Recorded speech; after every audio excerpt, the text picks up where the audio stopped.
মোহাম্মদ হারুনুর রশিদ, রাজবাড়ী 2, আপনার সময় 6 মিনিট। বিসমিল্লাহির রহমানির রহিম। মাননীয় স্পিকার, আসসালামু আলাইকুম ওয়া রাহমাতুল্লাহ। দেশের ইতিহাসের অন্যতম গুরুত্বপূর্ণ সময় উপযোগী এবং বাস্তবসম্মত 2026-27 অর্থ বছর প্রস্তাবিত বাজেটের উপর সাধারণ আলোচনায় অংশগ্রহণের সুযোগ দেওয়ার জন্য আপনাকে ধন্যবাদ জানাচ্ছি মাননীয় স্পিকার। প্রথমেই স্মরণ করছি বহুদলীয় গণতন্ত্রের প্রবক্তা, মহান স্বাধীনতার ঘোষক শহীদ রাষ্ট্রপতি জিয়াউর রহমানের উপর শ্রদ্ধা ভরে স্মরণ করছি গণতন্ত্র, স্বাধীনতা, সার্বভৌমত্বের মূর্ত প্রতীক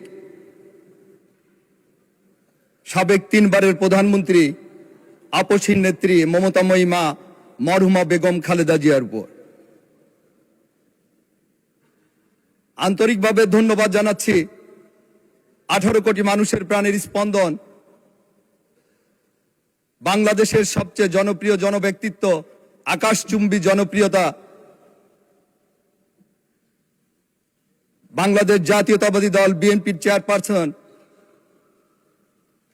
জনাব তারেক রহমান সাহেব এবং আমাদের অর্থমন্ত্রী আমির খসরু মাহমুদ চৌধুরীকে ধন্যবাদ জানাচ্ছি।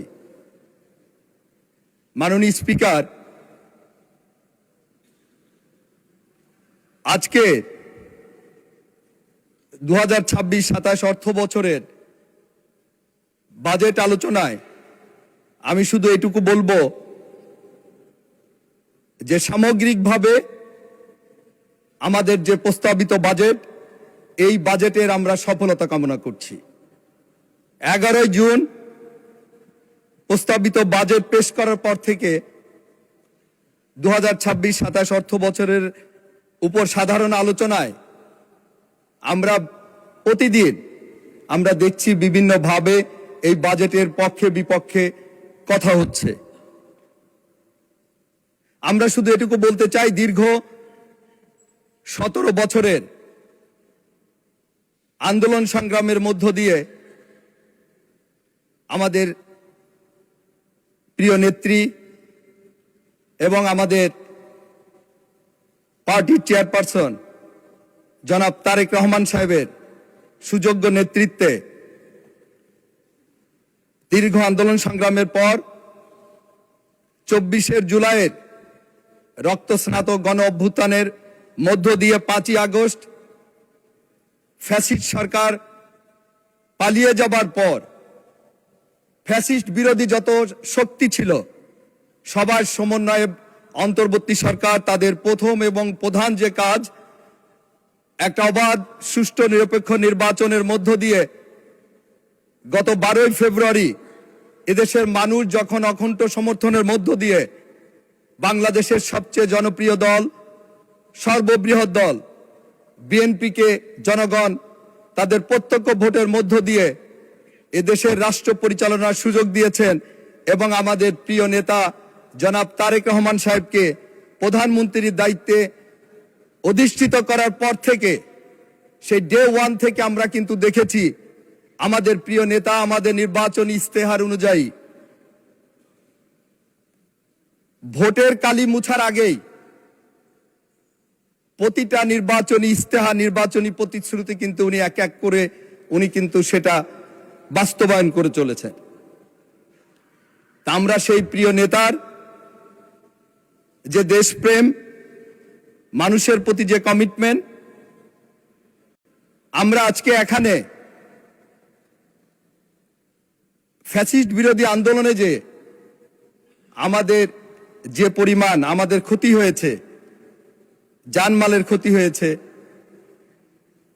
আমরা আজকে এখানে যারা জনগণের ভোটে এখানে এসেছি আমাদের কারোরই কিন্তু দেশপ্রেমের কিন্তু কোনো ঘাটতি নেই।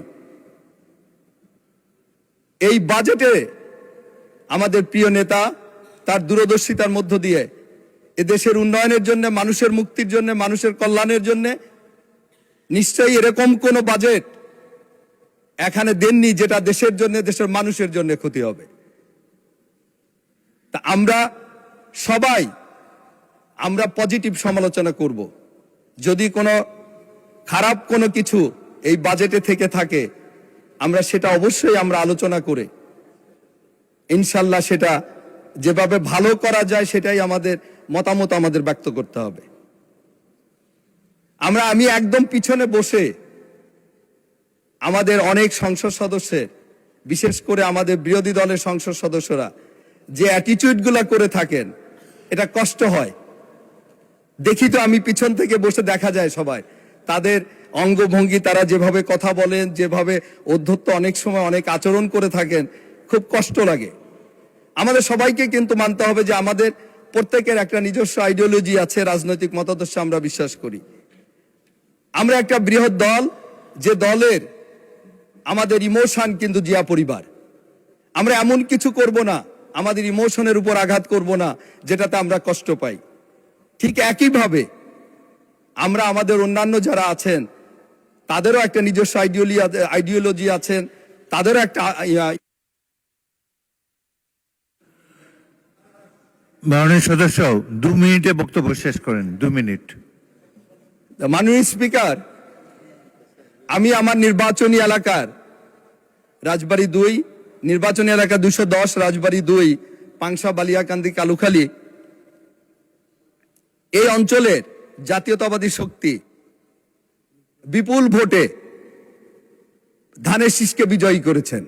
আমি যতটুকু জানি যে বাংলাদেশ জাতীয়তাবাদী দল বিএনপি থেকে সর্বোচ্চ ভোটে 2,37,254 ভোটে, এবং বাংলাদেশের হাইয়েস্ট সেকেন্ড আমি যতটুকু জানি যে 1,69,955 ভোটের ব্যবধানে ধানের শীষকে বিজয়ী করেছেন।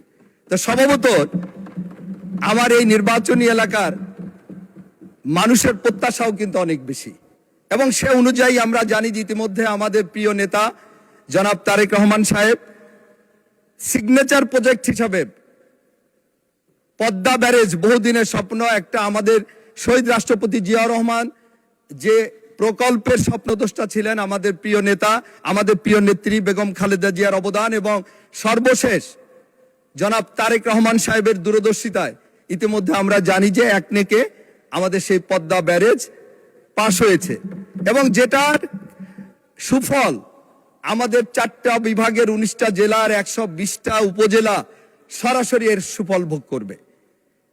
আমি সেই সাথে আমাদের দক্ষিণ পশ্চিমাঞ্চল এবং উত্তর পশ্চিমাঞ্চলে আমরা পদ্মা সেতু, রাজবাড়ির মানিকগঞ্জের পাটুরিয়া, রাজবাড়ির দৌলতদিয়া এবং পাবনার কাজিরহাট একটা ওয়াই প্যাটার্নের পদ্মা সেতুর দীর্ঘদিনের প্রত্যাশা আমাদের মানুষের।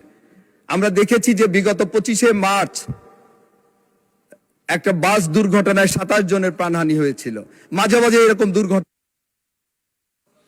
ধন্যবাদ মাননীয় সদস্য।